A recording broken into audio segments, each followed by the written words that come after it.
Okay, now this part might be a little bit controversial or at the very least unconventional when it comes to construction, but I stand by my choice. Moreover, I have never looked back since I first started using this tactic. Hello and welcome, folks. Jessica here, your friendly neighborhood woodshop nerd. I guide newbie homeowners just like you on their path toward tool and home maintenance mastery. I take all the skills and techniques that I have learned over the course of a decade working in educational theater and show you how you can apply those same skills to update and maintain your home. So, without further ado, let's find out what we're going to be nerding out on today.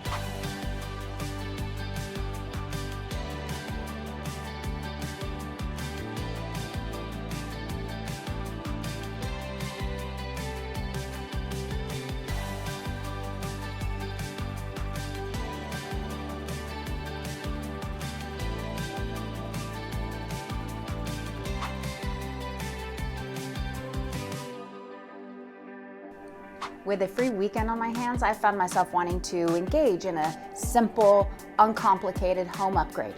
So I chose to work on my boring, basic, new build windows. And with a tight budget, I wanted to make sure that I didn't sacrifice a week's worth of grocery money for my kids in an attempt to upgrade my home. So today I bring to you a beginner's weekend window trim for under $200. For this project, I used my Ryobi 18-volt, 18-gauge Airstrike brad nailer, Ryobi 18-volt cordless jigsaw, Ryobi 18-volt orbital sander, and my Ryobi 15-amp, 10-inch sliding compound miter saw. I also used a lightweight claw hammer, a long-shafted flathead screwdriver, and a crowbar. A carpenter square, soft measuring tape. Yes, it's from my sewing kit. Don't worry, I have my reasons and I'll explain this controversial topic later on in this video. A utility knife, combination square, and a fine grit sanding block not pictured here. I used green painter's tape, Alex's fast dry white caulking for window trim. I made sure that it was appropriate for painting because some caulking is made of silicone for like your shower or your sink, and it doesn't take to paint very well. DAP Drydex spackle in pink, which dries white, Loctite construction adhesive, and a taping knife. I could have used a putty knife, which is smaller, but I prefer the weight of this blade and I feel like I get better results, so it's totally preferential. However, if made to choose between a plastic or a steel one, I always go steel. Yeah, just get a better, sharper result with the steel blade. I also used some specific painting products, which I will cover on later in this video, so make sure you stick around. Now, because my home is a craftsman style home, I chose the design for this window trim that was best suited for it. When you add window trim to your space, make sure that you do a little bit of research first so that you know what will complement your home. After removing the window coverings, I used a utility knife to cut through the existing caulking that surrounds the windowsill. Turns out I used a little too much force at one point and I broke the end of the blade. Not a problem. I simply open the handle of the utility knife by pressing the slider button and flip the blade over to the newer, sharper side. And it's back to work.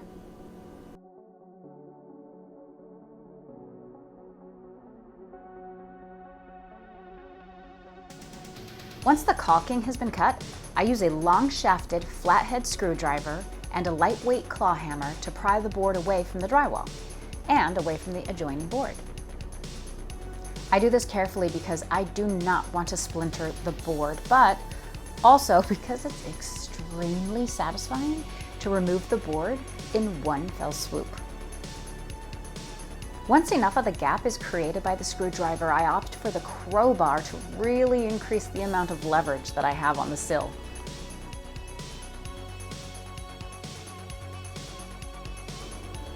So satisfying. I repeat the same process on the apron.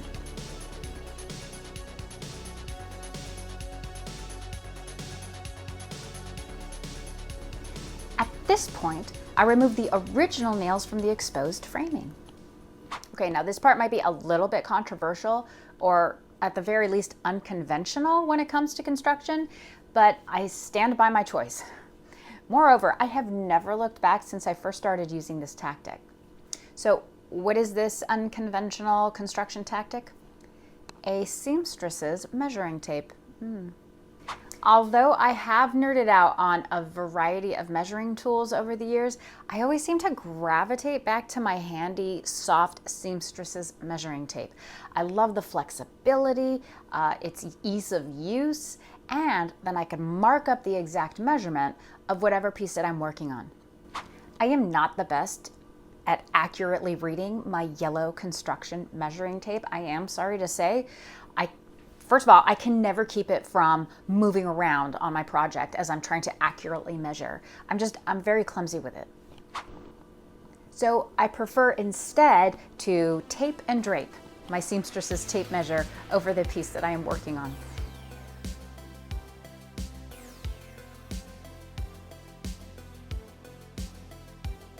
Leaving an exact marking of where I need to make a cut. This makes transferring my measurements much easier and far more accurate.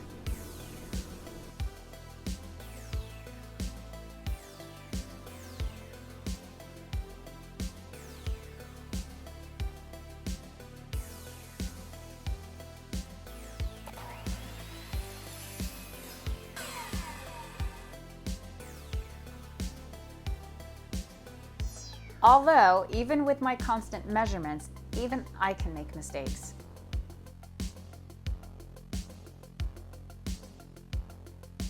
Not a problem. I am a firm believer that mistakes make you a better builder. Mistakes help remind you of what pitfalls exist when you work on a project so that you can anticipate them on future projects. Mistakes also provide you with opportunities to creatively resolve a problem.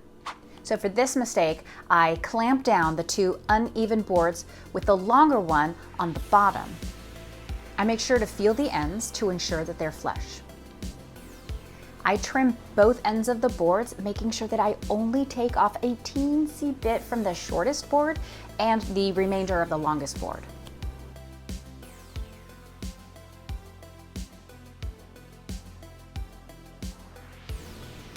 Perfect.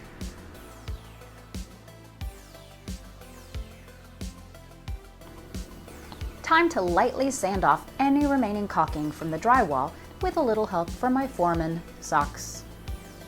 The next several steps require construction adhesive. I'm using Loctite Power Grab. Applying adhesive in a zigzag pattern allows the board to adhere to the surface space with more strength. And in between applications, I use a shish kebab skewer to keep the product fresh. So this adhesive dries super fast. So if this step is forgotten, the nozzle will clog up really quickly. Once the side casing board is applied and adjusted to just the right position, I nail it in place.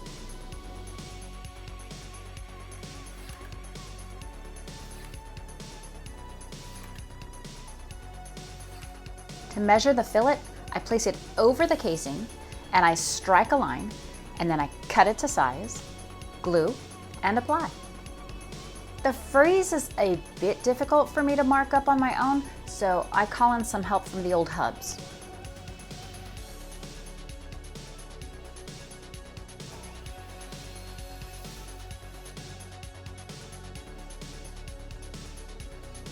And then once the frieze is applied, I nail it to the wall, but also to the fillet as well.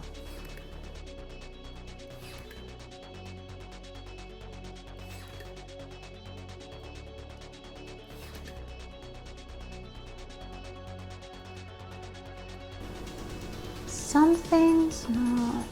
Wait. Ugh, I'm such a nerd. Take two. The most tedious part of this project was the sanding. The ends of the trim really needed a good buffing in order for the finished look that I was aiming for. Now, in all honesty, I could have done a better job at this part, but I hate sanding. Okay, so nerdy tip here.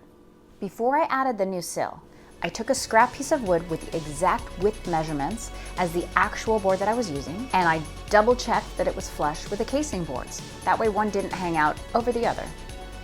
With my handy combination square, I was able to determine the exact depth of the sill from the drywall to the window. And since I'm a fan of making authentic measurements, I simply recorded the edge of the casing directly onto the combination square. Time to transfer my measurements to the sill.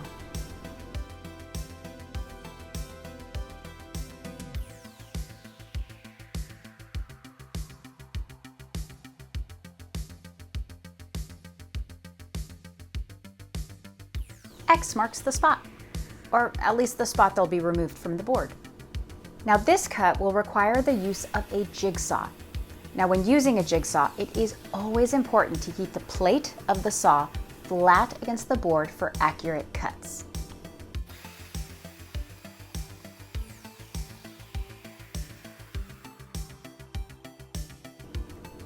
Time to test run the sill. Looks like I need to shave off just a wee bit more. A little removal of the dust, some adhesive,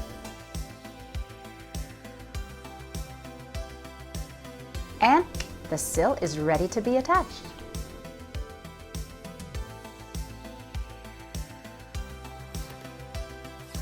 Ugh, looks like the measurement that I took from the left side of the window did not transfer to the right side.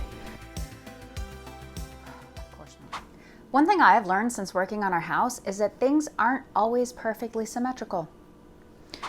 Some angles on the baseboards aren't perfectly 90 degrees. Some walls are actually not even flat, true story. And my windows, I won't mention which ones, don't seem to be perfectly symmetrical either. All is good because, as I have said, I love opportunities to troubleshoot, and this is a great opportunity to do just that.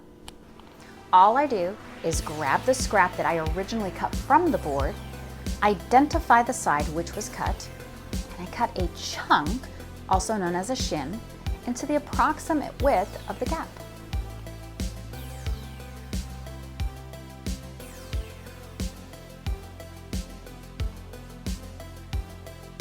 The shim gets tapped gently into place.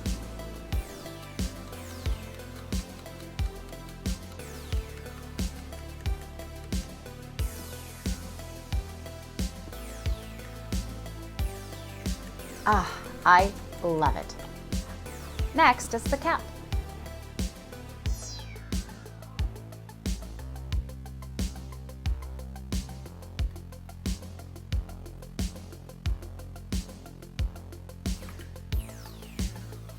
I gently tap any protruding nails.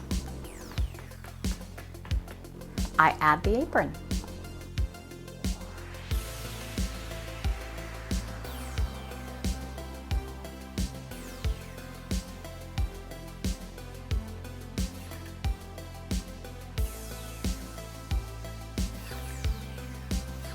And just like that, the frame is now complete.